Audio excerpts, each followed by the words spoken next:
Hi, I'm Maggie, Hi, I'm Grace, and this is a very bookish podcast. Hey guys, welcome back to a very bookish podcast. This is episode 29, a long time coming, and we have a very special guest with us. We have Jenna. Yes, Jenna Hello. from Jenna's Lit Picks, not Jenna's Lipsticks. I get that wrong every single time. It's Jenna's Lit Picks. So thank you, Jenna. Thank you for coming on. I wanted to invite you because I've been following you for a while. I'm not really reading YA right now, but I still will peep on your videos. I'm like, oh, so I have to add that to my TBR now. Oh, and that one too. I think you did a book of the month video, and that's how I found you. And I was like, it was like, I don't know why. It was like when everybody was posting their book of the month videos, and I don't know, maybe it wasn't a book of the month, but I saw you and I was like, oh, I like her. I want her on the podcast. I was like, yes. And then I started following you and I love your content. I think I always have to say that to the guests because I'm like, I genuinely like everybody who comes on and I love their content. And I'm like, your Instagram photos are the most aesthetically pleasing photos I've ever seen. The color, thank you. It's beautiful. So do you want to kind of introduce yourself for the guests, for the listeners? Yeah. So I'm Jenna. Like she said, my handle is Jenna's Lit Picks, and I like to talk about books on several platforms, but primarily TikTok and Instagram. And I actually started both of them on the same day on May 13th of 2020. So I recently hit my 1 year anniversary on both, which is pretty exciting. Wow, congratulations. Thank you. I feel like it's weird to think that a year has passed. Yeah. This year has felt like maybe 6 months has passed, but then the last 3 months have felt like a whole year. If anybody knows what I mean, it just, the last 3 months have gone by so slow. But May to December, whiplash. I don't remember anything that happened or the books that I read last year. They've kind of flown over. But kind of to start off our talking today, I wanted to know, what's your background with reading? So what books did you read as a kid, as a teen, versus what you're reading now? Yeah. So I have been a pretty big reading fiend probably since first grade. And it's a funny, cute story, right? So very academically inclined child, semi-competitive, had a friend who could read chapter books better than me. I was very jealous. And so little 7-year-old me was like, Mom, Dad, I want to be a better reader. Put me in tutoring. I literally asked to be put in tutoring, which I tried to get out of once I started because tutoring's not that fun. But I stuck it out and it was really great. I had a great tutor and I was able to read faster and I was able to start reading chapter books. So Magic Treehouse and Goosebumps and things like that. Were things I was reading in elementary school. And then Gail Carson Levine, The Two Princesses of Vamar, was one of my favorite fantasy kind of books. And I used to reread it every year up until 7th grade. But yeah, it was I keep a collection. I started writing all the books I've read in 6th grade. So from 6th grade until now, I have them here. But they're specifically? Yeah, and it's documented by school year. So holy cow. My pride and joy. The documentation for that. If you don't mind asking, how old are you now?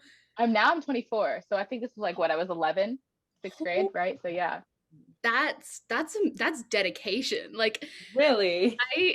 I think I've started, the amount of book related journals I have started and not completed is astronomical, but wow, that's I mean, we're kind of we're oh wow, okay, so we need to get back onto our journals. That's amazing. It's crazy because I usually say that I'm gonna start a book journal and I'm gonna put it together and I'm gonna do this, and I see it out in my head, writing everything that I want down, and then I just can't do it. I don't know, maybe it's something about my mind because I'm usually that type. I don't know if it's the artist in me that wants to put everything out on paper, but then the physical connection is not really there. It's the procrastinator in Grace that's no, I'm gonna push it off. But my question is, when you first started that when you were 11, did you were you rating the books as well, or were you just writing the author's name and the book title? Wow. Yeah, author and book title. Just kept it really simple. So it's broken up by school year, and then now I do it by calendar year because that's, I'm not in school, so I don't need to track it like that anymore. And then I would also split up between school year and summer. Wow. Yeah. I mean, I wish I was like that. I remember like because Oh. that's dedication to like continue reading throughout your school life because I know a lot of readers like will pick it up at a young age, then drop off, then pick it up back in high school a little bit, and then drop off, and then now especially pick it back up. But that's really Yeah. cool. Are there any series? So you mentioned like Magic Tree House and Goosebumps. Did you Hmm. read like the full series? Because those series have so many books. But what do you No, remember like any specific Magic Tree House book that was your favorite? no, I couldn't tell you that. But the series I followed was The Click, The and Click. I gave them to half price books when I was doing like I'm a big kid, I'm gonna like clean out my books, and I very much regret that decision. Oh Uh, I yeah. followed all of Lacey Harrison's work. that the nostalgia that that would bring now if you could do like a video like these are like the original like my original ride or die book series would be this Yeah, probably. So kind of like as you're reading now like do you see like similarities in like what you used to read as a child and what you read now, so like are there similar themes that like for fantasy, did you read a lot of fantasy as a child or did you read more like contemporary? I read a lot of fantasy as a kid, so that has obviously continued. I'm pretty much exclusively fantasy and romance, which romance didn't really start for me, like true romance books, until probably senior year of high school. Yeah. But I did read more contemporary when I was younger. Like, I mean, like books like The Click. I would read like all the like Yeah. kind of like the girls in school like groups types of stories. I would read those. Summer Tales, like Camp Confidential. That was like another like really long series that I would follow. But yeah, but now I'm like people's lives that are normal. No. Usually, if it's like not a romance book, I don't care about it as much. But I have been like right now I'm reading a YA contemporary that's pretty good. Um, so that's good. But I like things that are fantastical a bit. Why live in Same. like reality when you can be in like a fantasy world? Like that's the point of reading is to escape from reality for a while. Yep. Oh yeah. Yeah. I think It that's it's funny because like there's this TikTok going around right now, and it's this sound saying like um a TV show becomes your favorite, or like a TV show that you fall in love with easily, is because whatever that TV show has, it's what you're directly missing or what you don't have. And I'm like, that's how it is with books, Hmm. because it's like the ones that most of us gravitate towards are like the ones with these epic adventures and these amazing lives and fantasy and magic and heart throbbing romances. And it's just like, yeah, because I'm over here sitting in my room and don't have a Yep. life. out like I like to say when I read I'm like a goblin because I put like a blanket over my head. I like wrap myself up in like blankets and I'm like sitting there huddled with like a flashlight reading. And like it's so funny because like I think readers, all of us, we all have like this inherent like love for escapism, like Yeah. point blank escapism, especially with the last year of escapism. So what I'm gonna take Grace's question and how did you Okay. start your book talk slash your bookstagram? Like what made you do that final push to be like, I'm gonna start this? Did you see somebody else or were you just like, I'm just gonna do this for fun? Yeah. So like when I was working, I we stopped kind of going in the office around April. So I my commute was pretty long. It was commuting like an hour to work. So I got 2 hours back every day. I stopped doing things obviously because we were in the throes of the pandemic. So I had a lot of free time on my hands. And I was like one of those people that was around at the beginning of YouTube, but I never like made a YouTube because of, editing and cameras, and that was just like a lot of work. But Instagram, I was already using it for personal use, and TikTok, those were things that were like very easily accessible, right? You just need a phone for the most part, and you can make it happen. And I know for TikTok specifically, I noticed a lack of, at least on what I was seeing, a lack of creators of color in the book community. And I was like, yeah, let me do this, right? And then maybe other people might see me and be like confident and feel like they can enter that space too. Not to act like, oh, I'm going to make this Yeah. change, but I'm like, it is a comfort to not feel like you're the only one. And so I was like, let me just do it. Mm-hmm. And I did it. And I was having a ball. And then I made some friends, and it's been good. Yeah. Yeah.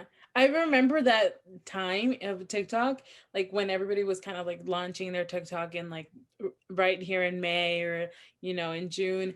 And most of the creators, they were white, and most of the bigger creators, they were, and like I remember feeling like really down because I was just like, well, there's nobody really like me out there. There's no one really who looks like me or who sounds like me. So I was just like, you know what?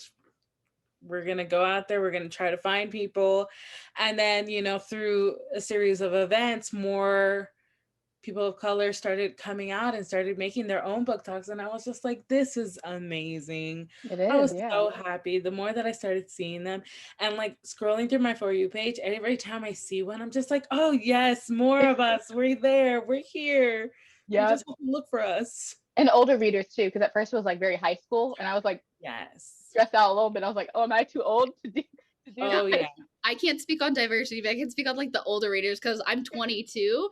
I'm not 22. I'm 20, comma 2. Yeah. But like I feel like a lot of like bigger creators are very young as well. I noticed that, and I'm like in my 20s. I'm reading like romance. Like, where are my people at? Even though I'm like in between like the older and the younger generation that are on, I mean older like 23 to like 27 is like the older people on TikTok when they're not really that old. They're still young. Mhm. But Thanks. I think Thanks, Maggie. Thanks for that. love you. Yeah, she just called us old. Right.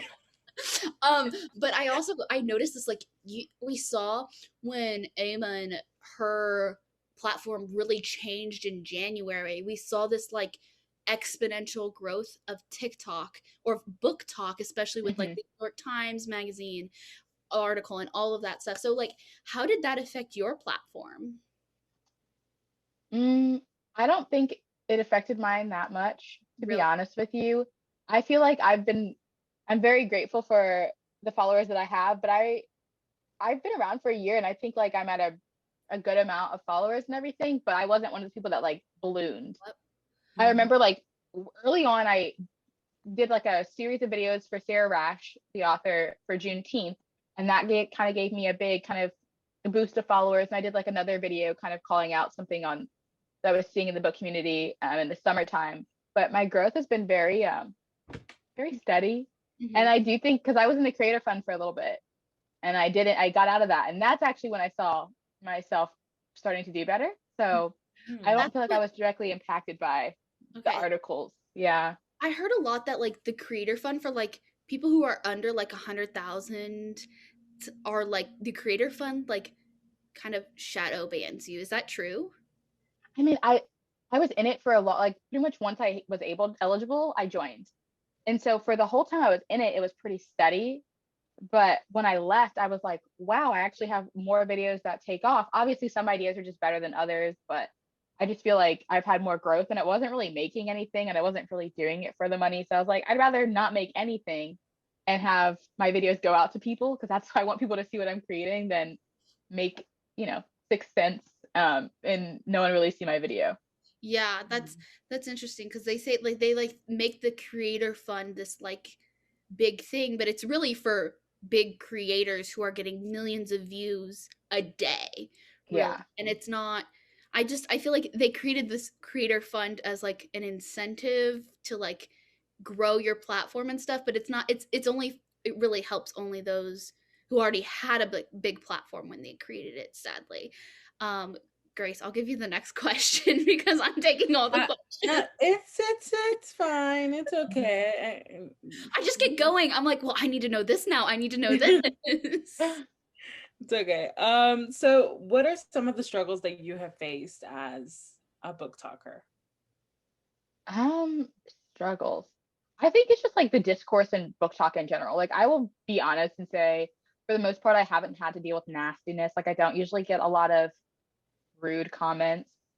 So I'm very grateful for that. I haven't had to deal with some of the things like my peers have. I don't really have people coming in my DMs too much.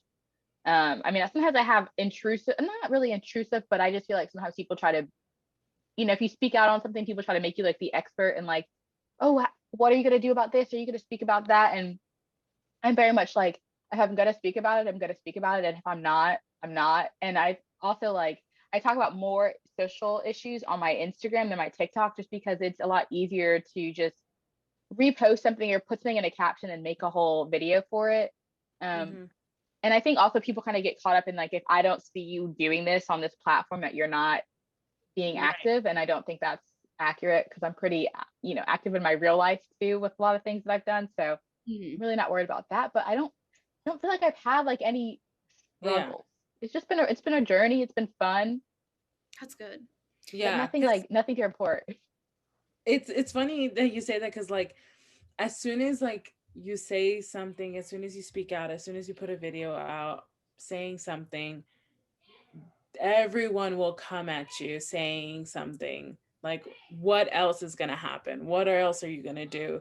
And it's kind of like, well, I spoke about this because I felt like I needed to say something, but you also, as like, somebody watching videos, you can go get your own information. You don't need to come directly to me to find out more about this or more about this one thing that I said. It's also about you checking your own facts. And I feel like a lot of younger people forget that there's more than one place to get their information from, Yeah. Yeah. and they are just like, well, this is the one person that I follow, so she's going to have everything for me, she's going to know everything that I have to know about this one thing. But it's like, there are so many other platforms, there's so many other ways and other resources that you can get information to make yourself have the whole picture, Yeah. but people kind of forget that. And I feel like that's where I'm hesitant on speaking out on certain things, where other people are doing much better jobs than me, and other Hmm. people are more informed. And I'm just like, this is the video that you should watch, this is who you should listen to. Meanwhile, in real life, doing everything that you can as much as possible. Just because people don't see it doesn't mean that it's not there. Yeah. Yeah, That's true. I I also always I put that disclaimer. I'm always like, sorry. I'm always like, oh, I always encourage you to do your own research, right? Because like I'm me and I'm going to take in stuff, but I'm not going to be right about everything because I'm human and humans make mistakes. So you do your own research and formulate your own opinions and based on your own life experiences. Yeah, yeah, I feel that too. I feel like especially with this like the younger generation on TikTok, they always expect you to have all the answers, but then like there are those creators who have those answers and they have them in like a Google Drive or they have resources for people to like go and read, but people aren't actively going to read them. They're just wanting, "Oh, I want a video about it." Like I want Hmm. you to tell me. I don't want to do the research. And I feel like that's kind of become problematic within the book community because I think we've all seen the post about the cancellation of authors that a a bookstagrammer posted, and everybody has been talking about it because it's like, well, you didn't even do the research yourself to understand why these things are problematic. You didn't understand why these authors haven't been canceled, but they've been called out on their problematic issues, especially with like Emily Duncan, like the things that they did, and everybody was talking about it. And like I think Faye, God bless Faye. They are the best. I think that their videos are very well educated, especially for a 16-year-old. I feel like Faye is really, I respect Faye so much when it comes to the amount of research they put into their videos. And if you ever Hmm. need to be educated, I always go to Faye because Faye just is so easy to learn from. And Faye has a lot of resources that you can ask for. But I think people need to realize that you can't just go to a creator and demand that they give you all the receipts for something when you have Google. You have Twitter, like book Twitter, booktube, bookstagram. You can pull from multiple resources. And I feel like there's that lack of just common, like, what is that? Common, like, knowledge just to look it up Hmm. yourself now. Especially, Yeah. I'm not Google. I think Melissa talks about this where like people will like slide into your DMs and ask you a question when you've made a video on it or you have some post about it and you're like, Google. Just Google Hmm. it, please. Yeah. I don't even think that's a book community issue. I just think that's the nature of like social media in our society right now is people just want access to easy information. And I also think it's unfortunate because like as you mentioned, Faye, there's a lot of younger creators, especially like in high school, that I feel like people gravitate towards and demand, especially creators of color. And I just feel like that's such a burden. Like, Yeah. do they have the emotional, Capacity. broadband right now to be engaging in all of this? Because usually these conversations are really heavy and people need to take a break and shouldn't feel like they're obligated or else they're letting people down. That's not fair. Especially for a teenager to be pressured into speaking about a topic that maybe Faye or another creator doesn't know much about and is trying to actively research, but then there's this demand like, why aren't you speaking about it? Why haven't you talked about this? And it's like, I can't, one creator can't address every single issue in the book. Like you cannot expect that from one person. And that's, I think, what is the beauty of social media and book talk, is that one creator could specialize in one thing, another creator can specialize in another thing. And I think that's something that we've come to learn on book talk, especially with like, but there's still so many problems with book talk as well, that just, there's a list of things that are wrong with book talk as well. But there's a lot of good There that is. comes along with it. And I feel like though this community has like so many problems, but the good part of it, the good side of it is like being able to connect with people and being able to share your interests with people, and kind of how do I say this? I want to solidify their love of reading through camaraderie. And I feel like, you know, people talking about books that they love, like honestly, like your reviews, I love them so much because they're like so to the point and, you know, so quick, but just like the real chunk of what I want from a review. And it's just like, those are the people that you like to see come on your page. And those are the people who make it kind of like a good and safe space for, especially for younger people who are coming into the reading community and who are just opening up that side of themselves. Not like not everybody started reading when they were like really, really young. You know, some people are just picking it up now. And how sad it would be for them to just be stepping into this community and then to be turned away by the toxicity that everybody else has. And so that's why I try to kind of keep my page as like funny and lighthearted and like, you know, kind of relatable, because I can't do reviews because I have not read as much as everybody else. So I'm catching up, guys. I'm catching up. 2-month reading slump. Grace, her 2-month reading slump. It was so bad.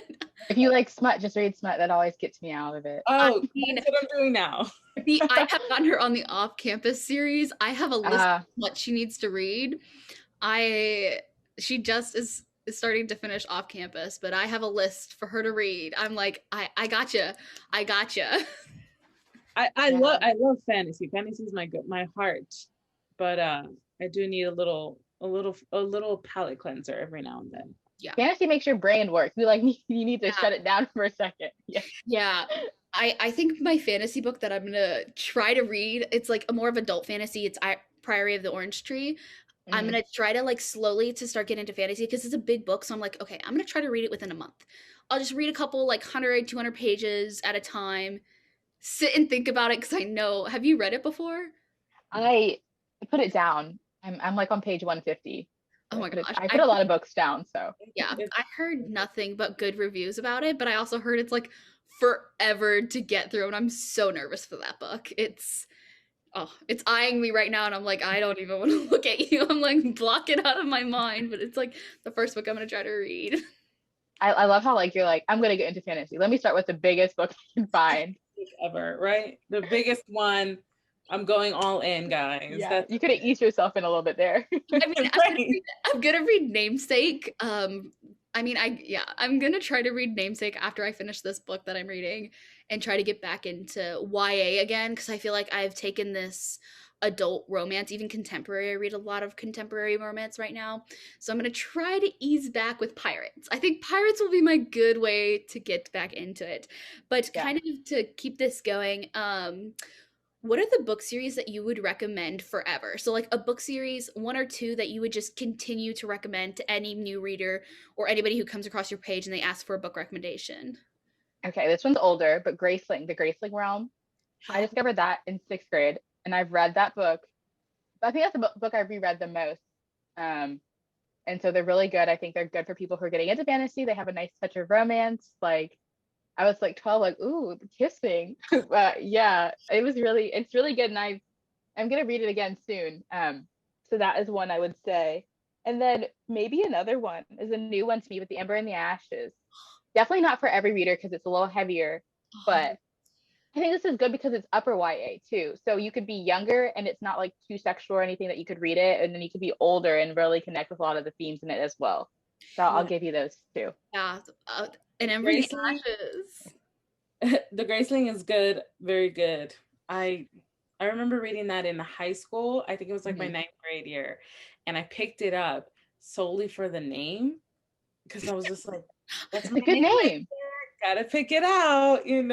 That's it's calling my name. I have to get it right. Yeah, I Yep. read it. I remember falling in love you can see so them much right. with it. Those are my Graceling books right here with the new covers. I was just noticing them.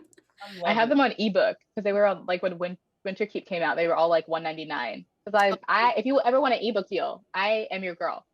Oh yeah, I'll love definitely come to you for ebook deals. I'm actually thinking about getting a Kindle because I've tried to I read a lot on my phone and I think it's starting to mess with my eyesight now because Hmm. I'm already like needing to get new glasses because I can't read far distances already with my glasses on, which is a little Hmm. unnerving because I'm at work and I work in a bookstore and I'm like trying to look for signs and I'm like, Vincent, I can't read that. And he's like, you know what the sign says, right? And I'm like, yeah, that says YA, but I can't read that sign. So I love An Ember in the Ashes too. I have the Fairy Loot editions of those. Those are Jealous. I think that's one of my favorite YA series is An Ember in the Ashes. Have not finished it. I Me refuse neither. to read the last book because I do not want it to end. I just want to think about it. And then I'm waiting for Grace to read it as well. I'm getting there. I'm getting, like I said, I'm moving at a glacier pace. Okay, Yeah. it's taking some time. It's funny because like I didn't start reading until about this time last year again. Hmm. Like I call it my 6 year reading slump. Gotcha. And I was just like, I'm not reading anything. And then I picked it up again. And so I'm now reading books for the first time that people have read years past. Like, of course, I read through like the Actar series and I went through like Cruel Prince during that era of like book talk where they were just Mm. pushing everything out. But now I'm getting to like the nitty gritty series of like books like The Ember and the Ashes. I have to finish that. I just read We Hunt the Flame. I'm finishing up that one. I have like A Darker Shade of Magic that I have to finish that. And I have all the books.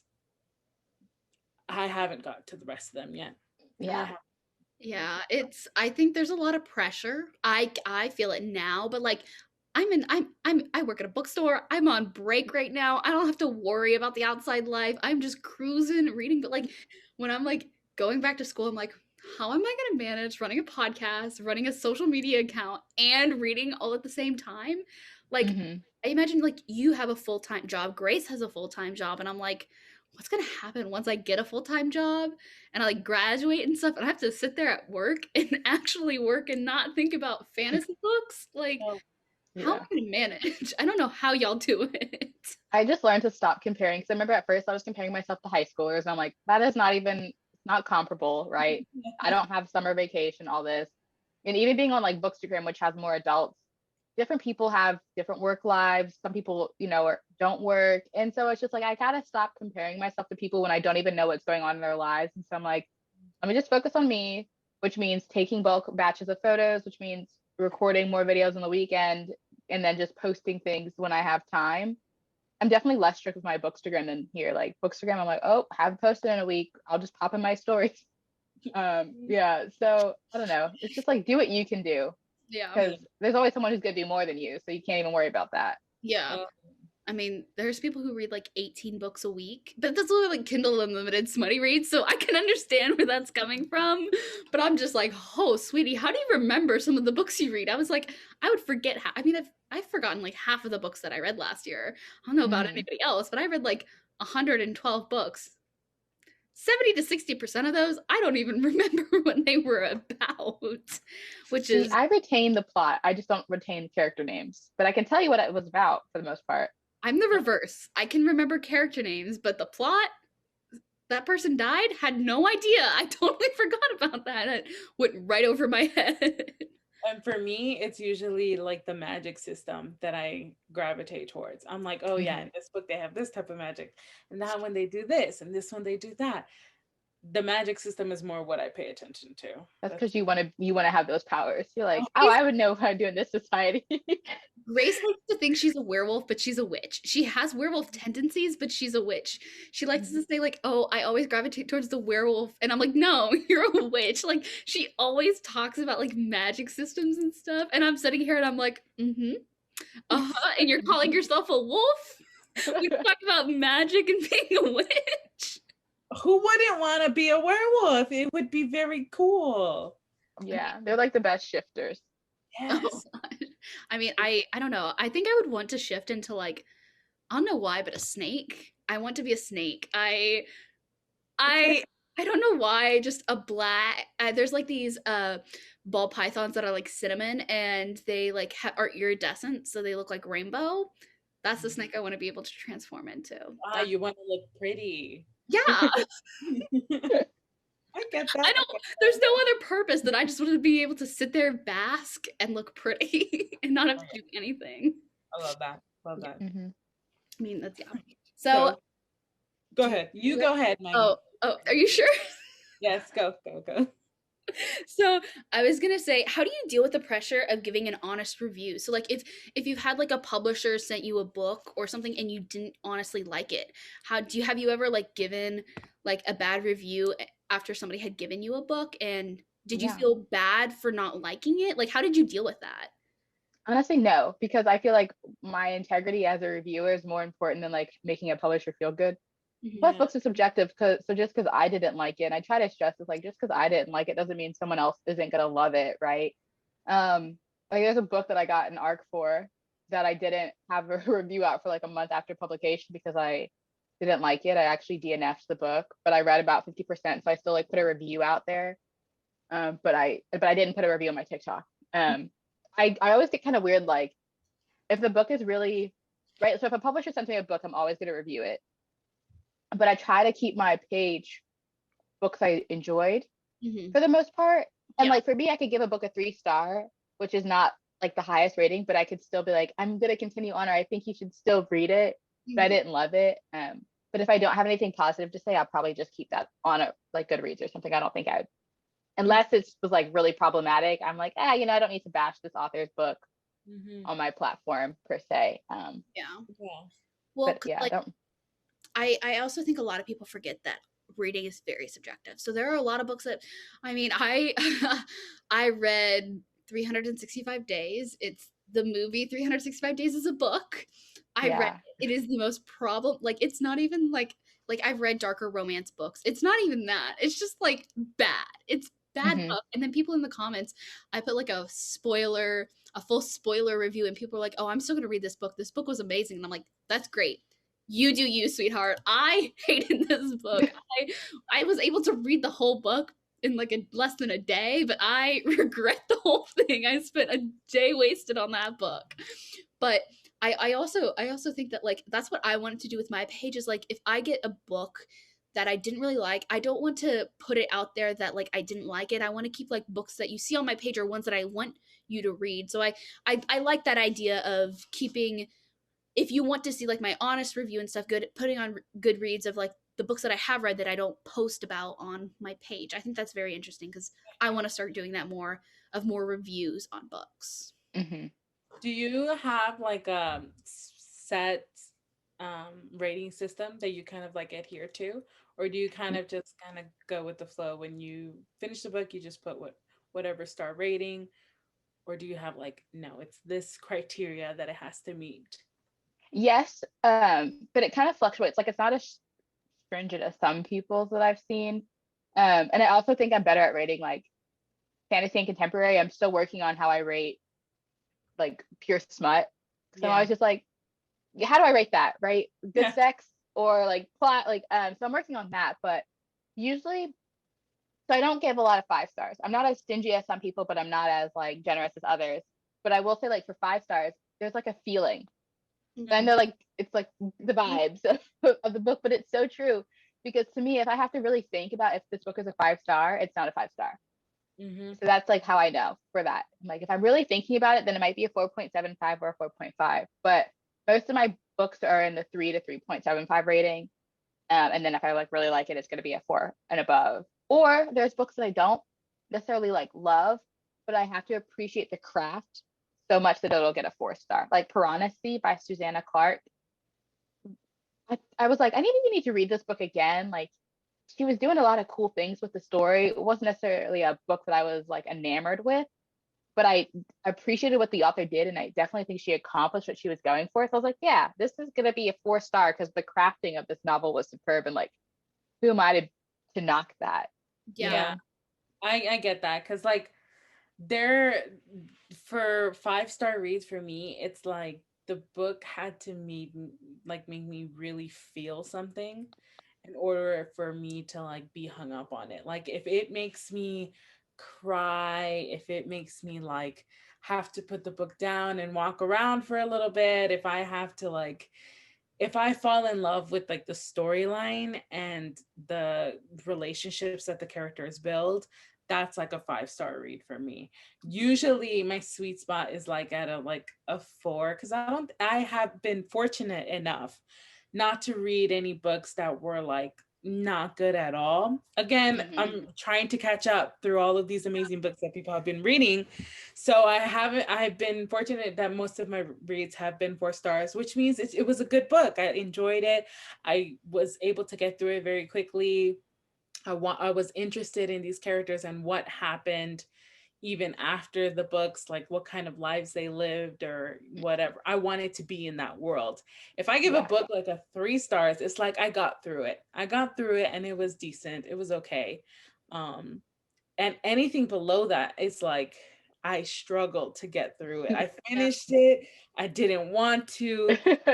And there it is. That's I think also people need to realize that like a 3 out of 5 doesn't mean it was a bad book. Like a 3 out of 5 is over 50%. So that's like good. I mean, like if I had over 50% on my accounting test, I'd be happy. So I think getting over half, I mean, 30% is what? 60%. 3 out of 5 is 60% math. I'm an accounting major. I should know this.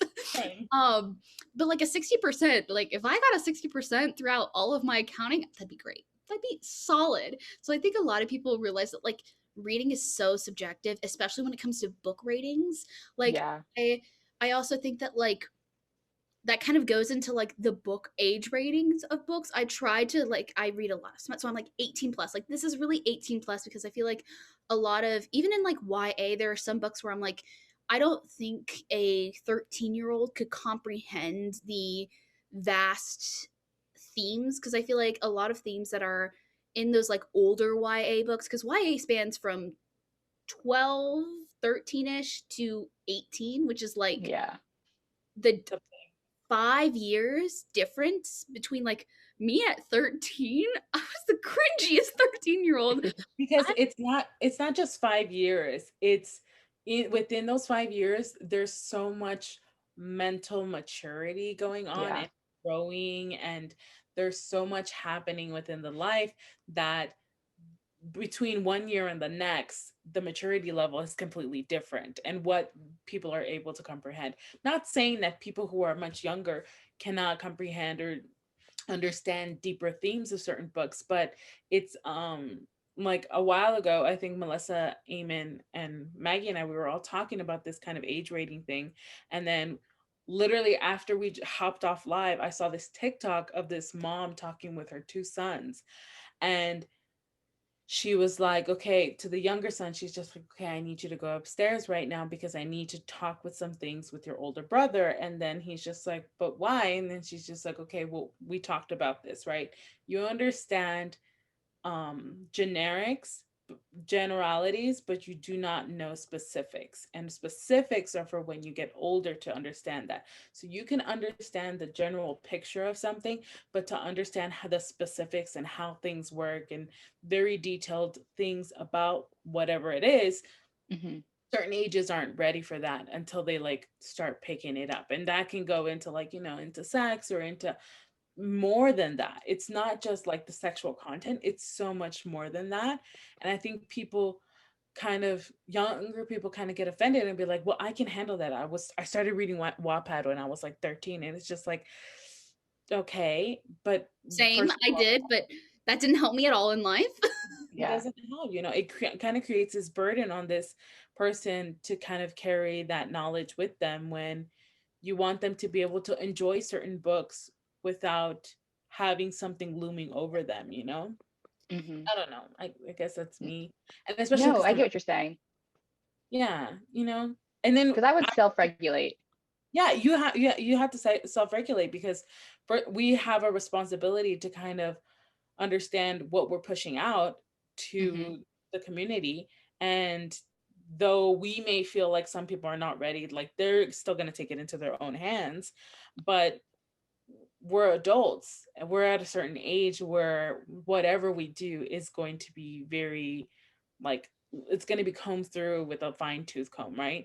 Mm-hmm. And if we're pushing out a book that has like this specific theme in it to a girl who doesn't have her age on her profile and she's 13, and it's a book that is meant for like at least 17-year-olds, it's looked down on us because we didn't do our job right.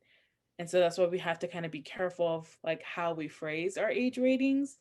It's too big of a gap, I think. It is. I usually just stick with what the publishers put up. Sometimes I'll kind of vary it, but for the most part, if it's adult, I'm like, it's adult. Yeah. You could probably read it if you're 16, but it's labeled as adult. And sometimes it even makes me hesitant when I am reviewing like adult books, especially like if they're not a contemporary romance, which might have some smut, but it's a lot of fluff too. Mm-hmm. I get kind of weird about it because I'm like, I know what my intended audience for this recommendation is, and I'm putting the age rating, but I'm still pushing it out there, and I know that like younger viewers can still see it. So Yeah. I don't do it that much because I personally feel like a little bit uncomfortable. And I like made a joke about it, like censoring myself because of coworkers, because I have had coworkers find my videos. But not just that, Sean, just like younger viewers. I don't know. Like I'm not their parent, but it still feels like part of my responsibility. Yeah. I think it also comes down to like your target audience. So you read a lot of YA, you recommend a lot of fantasy books and stuff. So like mostly when it comes to fantasy, a lot of younger readers will gravitate towards you because a lot of younger readers are like, oh, I liked Number of the Ashes. Okay, I'll read We Hunt the Flame. Oh, I really like Saba Tahir. Oh, Renee Attier is really good. Like you kind of like snowball, and especially when a creator pushes out those kinds of content, and then like if a creator randomly starts pushing out like smutty recommendations, you're like, whoa. I mean, I kind of gradually, like, I never really recommended, like, I never am a recommendation person. I'm trying to get into that now, where I'm starting to like recommend books that I've read and like review stuff, because I posted a lot of just like meme cringe content for like most of my like TikTok thing, and then when I actually started putting out like worthy, like, oh, these are the books I think you should read that I liked, people actually started following me and stuff. But how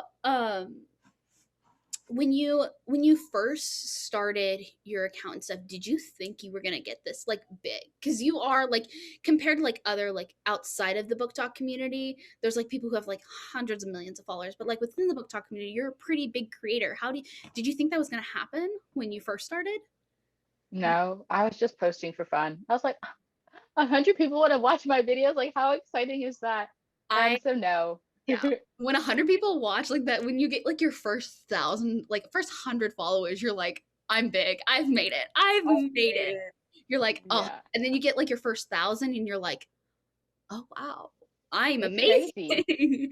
But like, if you think about it, like 1,000 people, like if you think about, like, I think we all look at the numbers like, oh my God, this is not that many people compared to like other people. But then you're like, 1,000 people follow me. If I saw 1,000 people in a room, yeah, like I'd be stressed. Like a lot of like people, a lot of younger creators, when they like look like, oh, I've only have like 100 likes, but like, what if I think I saw a TikTok about it, is like, what if every single one of those 100 people walked into the room to talk to you about that book? That would feel overwhelming. Like it's and the reach is amazing with book talk as well, because I know people from like Brazil, I know people from Australia, and like I never would have met these people if I had not joined Book Talk. So exactly. I'm kind of rambling. I don't know where I started or where I was going with this conversation. Grace is looking at me. She's like, okay, yeah, but that's I'm trying true, to though.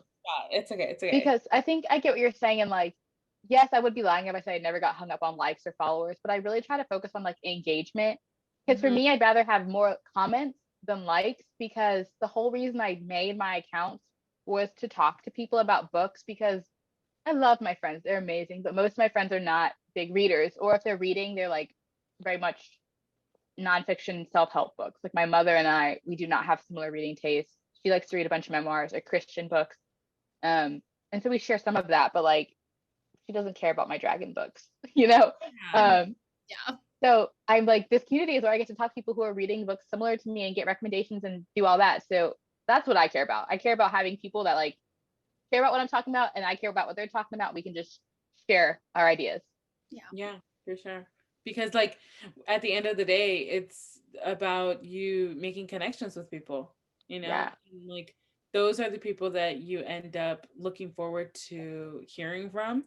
And especially like it's the best feeling in the world when someone tells you like, "Oh, I picked up that book that you recommended and I loved it," or I I swear my heart soars when someone reaches out to me and tells me that they loved it. Like I think one of the main people who have come back to me with reviews from books that I like recommended to them was Hadil.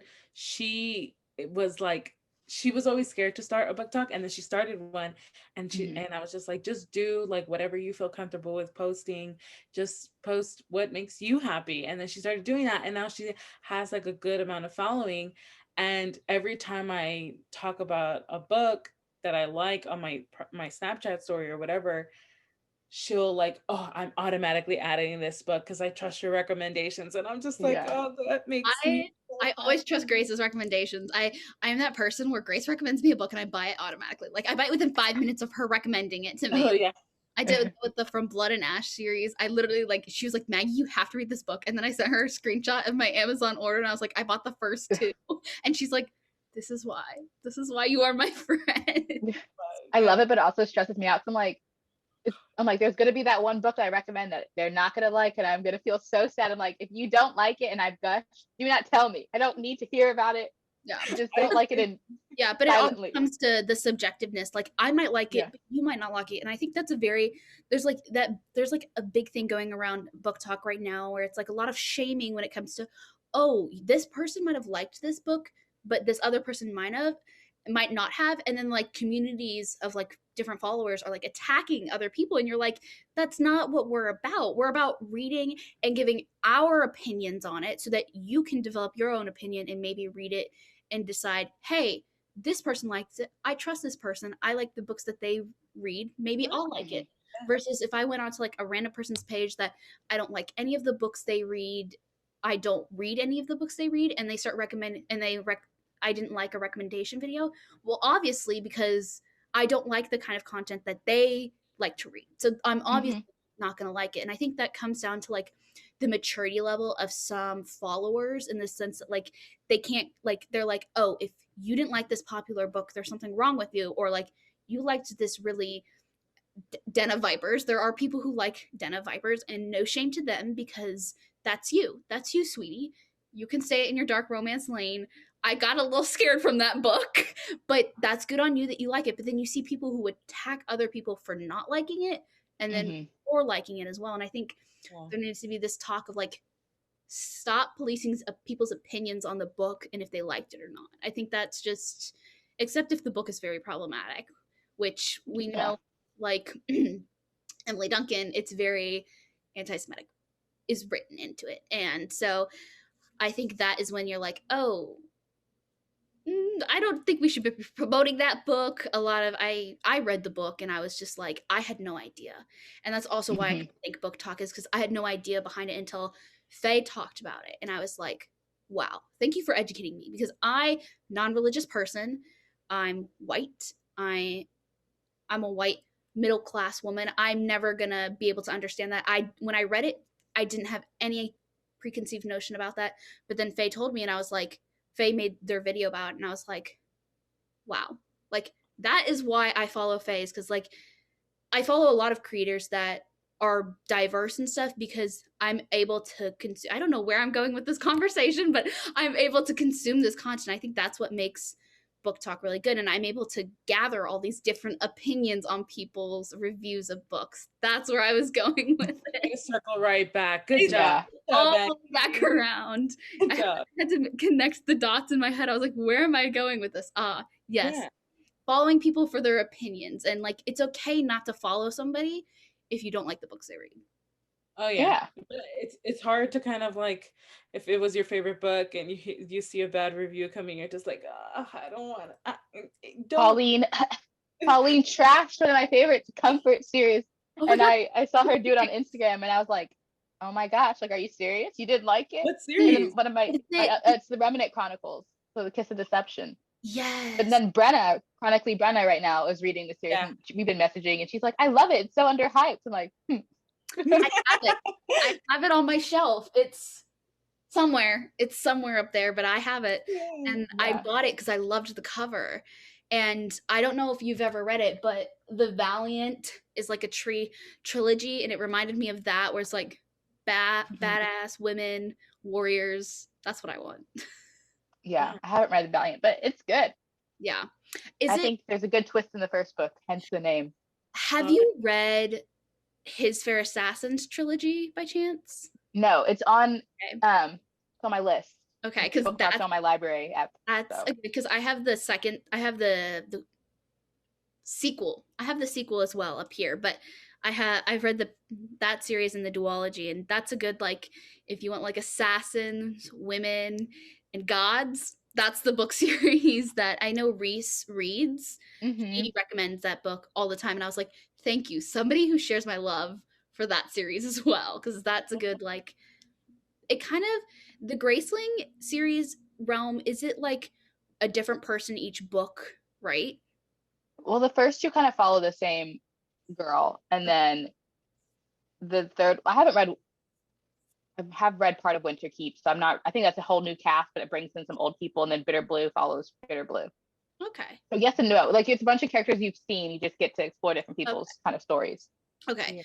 Because like for that one, it's like a new person each book, but like it still follows like the main plot line, but like each character's own story within that plot line. So that's a good recommendation of a YA book I can give anybody who's listening right now. Okay. I don't often read YA. But like that's the thing that I love too, is like as soon as somebody starts talking about a book and talking about another book series, and then you realize you've read that series too, oh my gosh, and then you realize that you both love it, it's like, oh, I found another person like me. Because like there's some book series out there that nobody talks about. Like there's a series that I read again in 9th grade. I read a lot in 9th grade. It was The Ranger's Apprentice, and it's like a middle grade almost fantasy book following a ranger who is apprenticing, right? And then I read it a while back ago. I don't remember much of it, but I remember feeling so like into it. And then like flash forward, now I'm on like, BookTok, and like every now and then I'll see Ranger's Apprentice pop up, and I'm like, oh my gosh, somebody else knows about that. It did not fully exist in my library. It's out there in the world, and that's like the best feeling in the world, knowing someone else has read the same book as you. Yeah, it is. I haven't read that one, but I know exactly what you're talking about. I've never heard of it. This is the first time I've ever heard her talking about it. Sorry, I should talk about it more. It's good because it's like a male main character, which nowadays it's mostly like female characters, which yes, we love. But like every now and then I kind of want a book with like a male main character. Yeah. I feel like it's really interesting to kind of like see their point of view and read it from their side. Guys think very differently.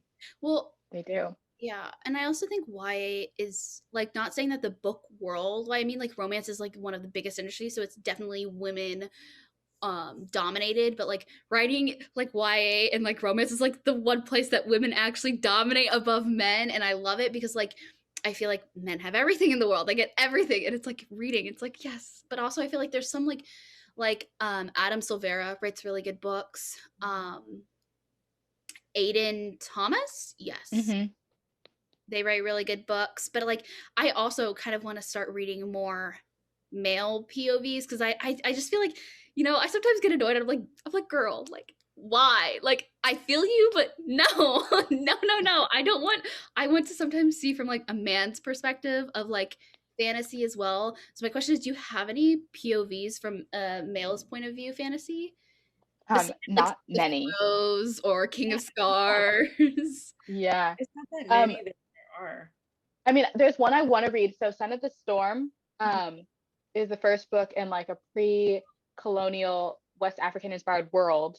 And the author is a man, the main character is a guy. And so that is high on my TBR. And then I read one of the few horror novels that I've read is The Only Good Indians, which follows like four different male POVs, and the author is a man. Me looking through my notes because there's not many.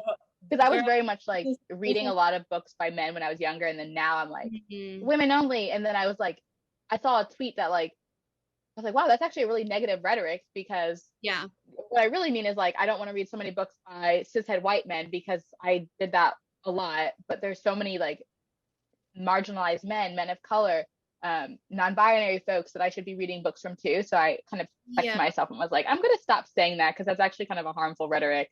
Yeah. yeah, it's a thing that you kind of have to like understand that there's a line, and there was a box that we kind of put men into, and that's Hmm. kind of like a it's kind of like a sad thing. Like, yeah, we want to uplift women and everything, but then we also want to create upstanding men to, like, be who they are and want to make them feel worthy without making them feel like, oh, you're a man, you can't say anything, you can't be here, this is not a space for you, when that's not really how it should be. If we're like really promoting, like, us being equal and us all going for things and women being able to have the same opportunities, you can't bash a young boy who's growing up and then, well, why should I even try? the, no one's gonna want me to do anything, I can't, and I feel like it's kind of like understanding that line of like creating a safe space for women to thrive, but then also understanding that men need to like step up and be upstanding men, like Hmm. good men, where they're like able to uplift women, but then also understand that they have a role to play too, and that we both can grow together. I don't know if I'm saying it right, but like, I don't feel like it's where one should get all of the sunlight and the other one is like pushed in the shady corner and left to kind of just sit there, There's a way Hmm. for all of us to thrive, and it's good to open up your mind and open up your taste to reading other types of books by other marginalized characters, right? We're not just going for like the cis white man, we're also going for other men of color and other non-binary folks as well, to broaden our scope of understanding, be able to get that whole picture like we were Hmm. talking about before. There's so many different points of views out there that we need to all kind of get a taste of, whether like you're fully diving into it or not, but at least you understand that side. And it's not whether like you end up agreeing with it or not, but it's that your understanding needs to be there, and you Hmm. need people to be accepting of that. Yeah. Sorry. Yeah. Sorry. No, that was good. No. Snaps, Grace. Yeah. I think it goes into play with like the idea of diversity isn't just race, it's also diversity in the sense of like non-binary, LGBTQ plus, but also like disabled representation. I think is important. I think we're starting to see that more, which is Mhm. Hmm. great because like, I mean, I've like I have suffered with depression, anxiety and stuff, and I haven't really had like a character who is like, I haven't read a book, especially in like the adult romance world, where that is like a set like character trait that like it's not something that hinders them, but like Talia Hibbert did really well with Get a Life, Chloe Brown. Hmm. That was an amazing book, and the rep in not just like it's a powerful a woman that doesn't let her disability hinder her in doing anything really in life. Like she does a lot with her life even though she does have a disability, and I think that's also needed to be more represented, but also like not just female perspectives, but perspectives from all genders and all races is needed more. And that's why I like Book Talk, is that you get those recommendations now. Like I probably wouldn't have found that out if it hadn't been for Book Talk. Like I would be able to search for it, but it's mostly publishers putting out like, hey, for Pride Month, read these books for us. And then some people are like, well, this book isn't that good. And I'm like, well, thank you for letting me know. Cause like, I think there's also this like idea of like every single book that has representation, you have to like.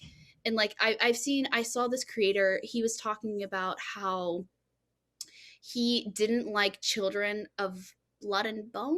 I think I know who you're talking about. I think I've seen that video. He didn't like it, and then a lot of the comments were coming for him, and I'm like, it has nothing to do with that. I think that's also like a thing where like just because it has representation doesn't mean the plot is good. I think that's also where a lot of people take it too far, and they think, oh well, you're doing this and this, and it's like, no, I'm telling you the plot wasn't good.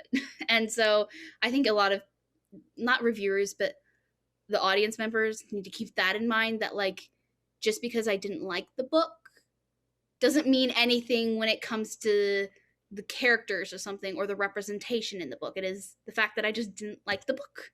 And I think that's also a problem with the Book Talk community as well, is that sense of like, you're wrong, it's actually this way, and you have to feel this way, or we will hate on you. Which I'm glad I have never gotten like, I've gotten like questionable comments where Grace has gone off on them in the comments, but other than that, I'm successfully have not gotten any hate or I don't even know how people get like DMs from people who aren't following you on TikTok. I've never gotten one of those. I don't know how you get them. I just can't. So I don't want to know. I don't want to know how to look at them. Apparently, like I sent like this guy a DM. I mean, like I didn't slide. I mean, I slid it. Whoa. Maggie, like, tell us more. I didn't like slide into his DMs. I like slid into his DMs for like not a a proposal for something for the podcast. What kind of proposal? It was a podcast proposal, not like a shooting her shot and blaming it on the podcast. She's like, hey, would you like to do an episode with just me? Yeah, you like Grace won't be there. Like just the recording will stay between us. We can just chat the whole time. No. But I've like slid into other people's DMs when like I'm asking them something like, but like it always shows like, oh, you have like this many messages until they can reply. Yeah. I've never seen that feature before. Like where it shows you like, oh, somebody seems like on Instagram they have it. But yeah, it's I've had that for quite a while on TikTok. It's always this thing. So if you're not mutual followers of each other, it'll be that you can only send up to 3 messages to that person, and that's it, until they accept you as like a friend. So for example, if I'm not following Jenna and I decide to like reach out to her and I send her like 3 messages, after that I cannot send anything else until Jenna follows me back, and then we can have like open DMs like normal. They have to follow you back? Yeah, you have to. Yeah, on TikTok it's like restrictive. Oh wow, yeah. I didn't know that. I didn't know that they had to follow you back. I thought they just could accept it. They could, yeah. So if they accept it, you can also message back and forth, or the following is the easier way. That's the nice way if they decide to follow you back. But yeah, you could do it without following, because there have been a couple of people who have reached out to me with questions about books or whatever, but we weren't mutual. They followed me, but I did not follow them. And it was just like a normal conversation, but I did have to like reply back to them. It's like you have to open up the message. Okay. But yeah. So yeah. Yeah. Now we have this game that we would like to play. We're going to do a little this or that, just a couple questions of our followers are going to ask. We did an Instagram response thing, and it's a this or that for book-ish, this or that. So the first one is paperback or hardback. And now I'm looking at this question, and then I'm looking behind you, and I'm like, I think I already know the answer. Yeah, I mean, I love a good floppy paperback, but I'm more of a hardback person, just for like longevity's sake. Yeah, I think that too, especially with like you're able to take off the dust jacket and like keep the dust jacket safe, but apparently people throw those away. Did not know that for the longest time. People throw away dust jackets like right when they get it, they throw it away, and I'm like, Could never. That's Could like the never. best part. that's Yeah. what all the art is. Like I think I saw a TikTok video and they were like, "Oh, I thought they were just like you were supposed to do that." And I was like, No. "It's to protect the book."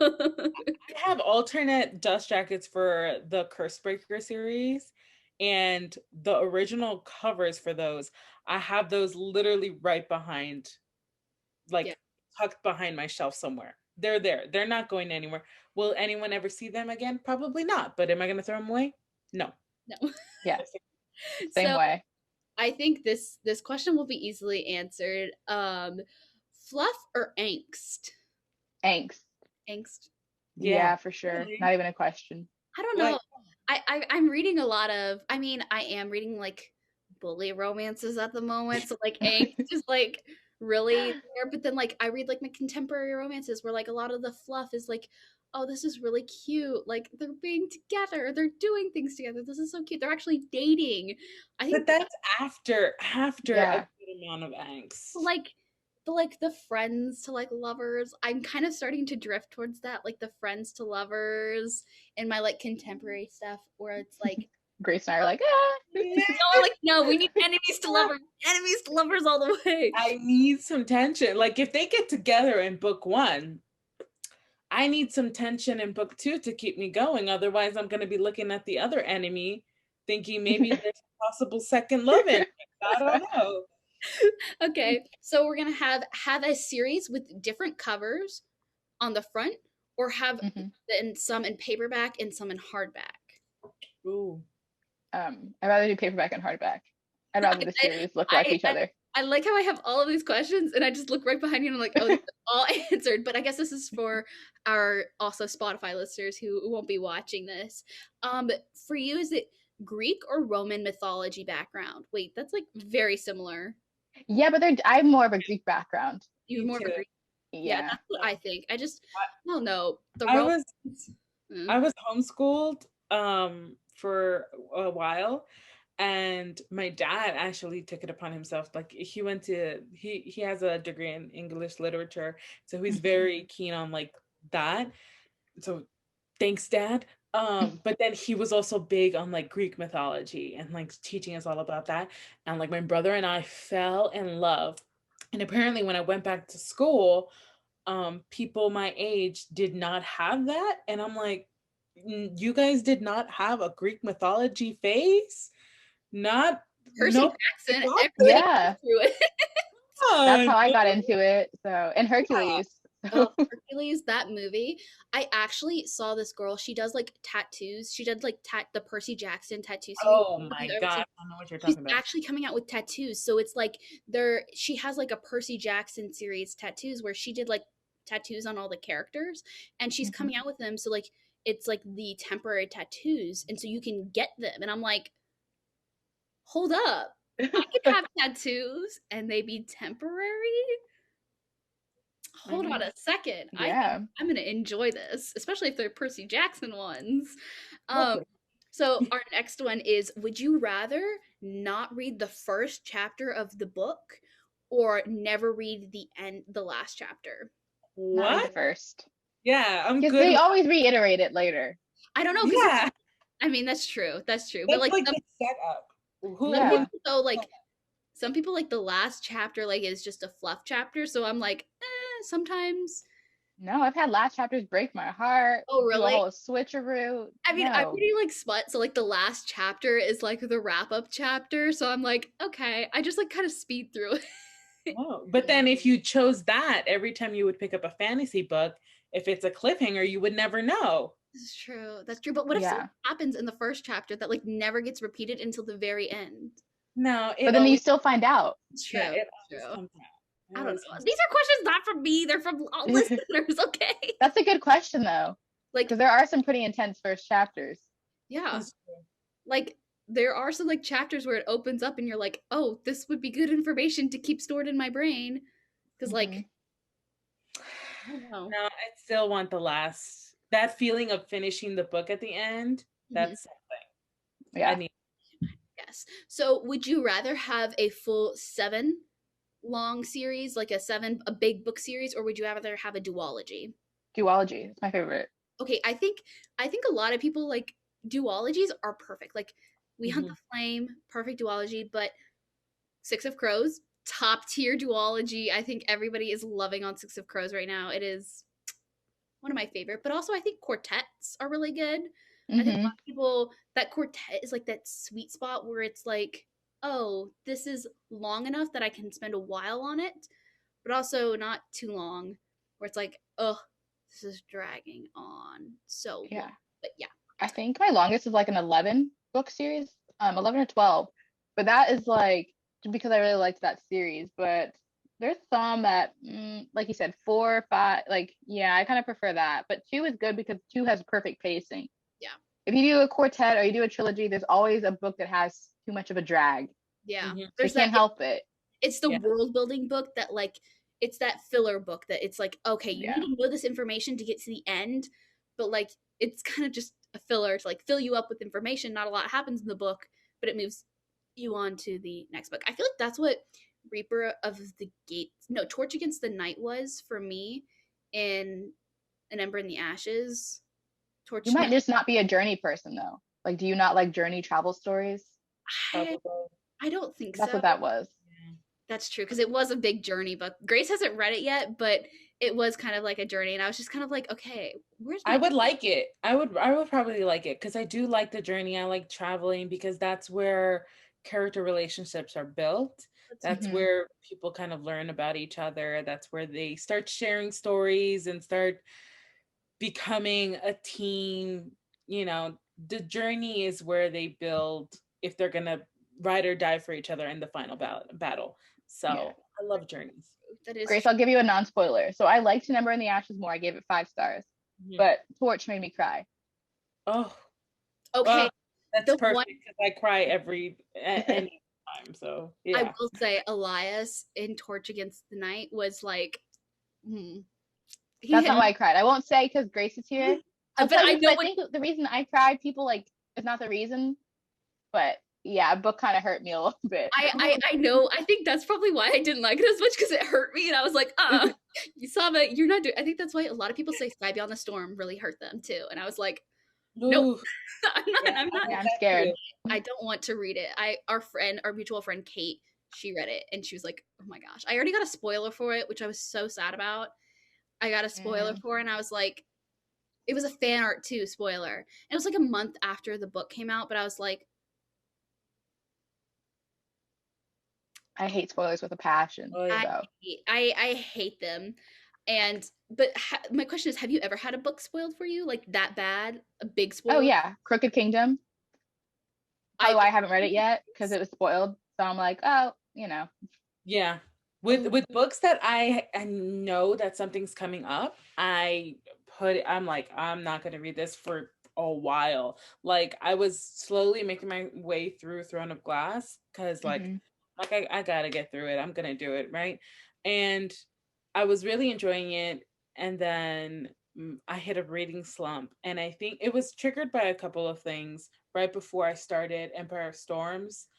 And it was because I had seen a couple of things that popped up having to do with Emperor Storms and the last book. And I saw them, but I'm like, it was like one of those things where you see it on your feed and you scroll past it, but your eyes are too fast that they hmm read it, but then it was like an inner mantra in my head like, nope, didn't see that. I don't see that. I didn't see that at all. I have what else is on here. I no, that didn't happen. I didn't see it. I didn't see it. I didn't see it. And it's just like making myself forget it. And then also with Crooked Kingdom, because I feel like I that too, and I'm just like, no, no, no, that didn't happen. I'm erasing it from my mind, but the Yeah. still there. So I'm like, I'm not gonna read this for a while until like I almost forget, and hmm then I'll get back to it. I don't know. I know when Grace gets something spoiled to her, she goes, She like has to look away. I actually it was two of us have spoiled something for her, and she actively like you can see her like her mind regressing. She's like, nope. Like she's like Yeah. I she mean, it tears depends on up. what the spoiler is too, because some are like minor spoilers, so it doesn't really mess you up, and then some are like really big plot spoilers that you're kind of like, wow, I really didn't need to know that right now. Kind of ruins it for you a bit. Yeah, it Yeah. does. And Especially, I think a lot of spoilers happen on book Twitter as well. I know there was one big Yeah. spoiler for Rule of Wolves on book Twitter, and I'm so glad I'm not on book Twitter because I have the book, have not read it yet because I'm not in my YA phase right now. But I was just like, I'm scared to read it because apparently, like somebody dies, and I'm like, oh, I don't really want, I don't know which character it is, and I'm scared. it's hard to be kind of surprised with books nowadays because like there's so many common tropes that you kind of see things coming. Foreshadowing is, heavy, so you can Hmm. kind of see things coming. It hasn't been, I'm not saying that that doesn't make the book less enjoyable, because like it's still a good book, but like you could see like this person was obviously a good person, not a bad person. This they were going to end up together, those kind of hardcore tropes are sprinkled out through so many fantasy books in some variation, that I haven't really been surprised by a book unless I like literally know nothing about it. And that's kind of hard when you just start to read like a popular book that a lot of people have talked about or have pushed, but the less I know about a book, the better, because I'm just like, I want to feel like I don't know where this is going to end, whether while I'm reading it I figure out, oh, they're going to end up together. I still want to see it happen on its own and wonder, what if there's a plot twist, what if, because you want to be surprised. That first time reading a book is like so sacred. It's Hmm. so beautiful. Like, and yeah, you can, people who are just like, who come at people who are reading the book for the first time irritate me so much, because it's just like they're reading it for the first time. Let them come up with their own ideas and their own assumptions about the book, their own thoughts, processing, everything of that needs to be their own. They can't go into the book with all of these ideas, with all of these like pre assumptions, with this idea that it has this type of trope, it has this type of person, it's this type of rep, whatever. Though we do want to push different and diverse books, but you want them to be able to discover it on their own, because that sense of discovery is how somebody falls in love with the book. That's what makes the book shape them and become part of them, is that it was theirs. That journey of them reading that book was wholly their experience. It wasn't tainted by what somebody said, whether it was good or bad, and I Hmm. feel like people kind of forget that beauty of being a first time reader of a certain book. They must have felt that at some point. And Yep. because if you're bashing a book or start overhyping a book, it kind of takes away from that feeling. Just a Yeah. little food for thought for, When you read adult fantasy or like adult sci-fi, I feel like you don't get that as much because I don't follow a lot of people who read those. So I'm going into everything blind and it's yeah. great. So, and plus there's like, they might do a standard trope in a different way. And so I've been blindsided by some books and I'm just like, yes, I love this. So It's Yeah, keeps the me best, going back. guys. I think that's Hmm. why I want to start getting into more adult fantasy as well, because like um I a lot of tropes are portrayed kind of the same way in YA versus like adult. It's like an adult version, but it always has a twist. Like adult, I always think that like adult fantasy books always have a twist that I never expect, because like you can expect them from YA because it's like, oh, it's for a certain type of people, but then for adults you're like, oh, it has to be a clever like twist. I mean, the twist in Crooked Kingdom, I'm not going to say what it was. That did take me by surprise because I was like, I broke with that twist in Crooked Kingdom. I was like, oh no, no, no, no. But I think this is where we're going to be ending. It is kind of late, later in the day for us, and we don't want you to stay up too late either. So I want to thank you again, Jenna, for coming on to the podcast. This was a great conversation. I think we No, yeah, it was covered great talking to y'all. a lot of topics. I think a lot of book talk topics, especially kind of our overall thoughts of the community. Do you have anything to add, Grace? Yeah, I just want to say thank you for coming on and just chatting with us. It was really fun. And this is like our first time like actually meeting face to face and Yeah. over Yep. online. Yeah. So I think this is a great opportunity, and I know our listeners the listeners that are here listening now are genuinely enjoyed having this conversation with you. So thank you. Yeah. Thanks Yeah. for inviting me. This was my first time doing a podcast. And I was a little nervous because, never having spoken before and anything like that. But this was very much comfortable for me. So y'all are pros at Yes, hosting. that's great. Thank you. Do We you love have any social media that you want to plug? Yeah. Yeah, just really my Instagram and my TikTok, all Jenna's Lit Pics. And Goodreads, I think, is the same, but it's linked in like my bios. So if you want to read written reviews, if that's easier, if you want more detail than my 1 minute, you can find me there too. Yes. Yeah. Yeah. Well, yep, it's Jenna's Lit Picks, not Jenna's Lipsticks. Let's reiterate that one more time for people listening. It's Lit Picks. And don't mind me always saying lipsticks. But thank you, Jenna, for coming on. Thank you for everybody who has listened up to this point. You know, we always air on Fridays at 6 p.m. Central on all platforms. That is Spotify, Apple Podcasts, YouTube, and all of our Google Podcasts. Everywhere is 6 p.m. Central. And we'll see you in the next one. Bye. Bye, guys. Bye.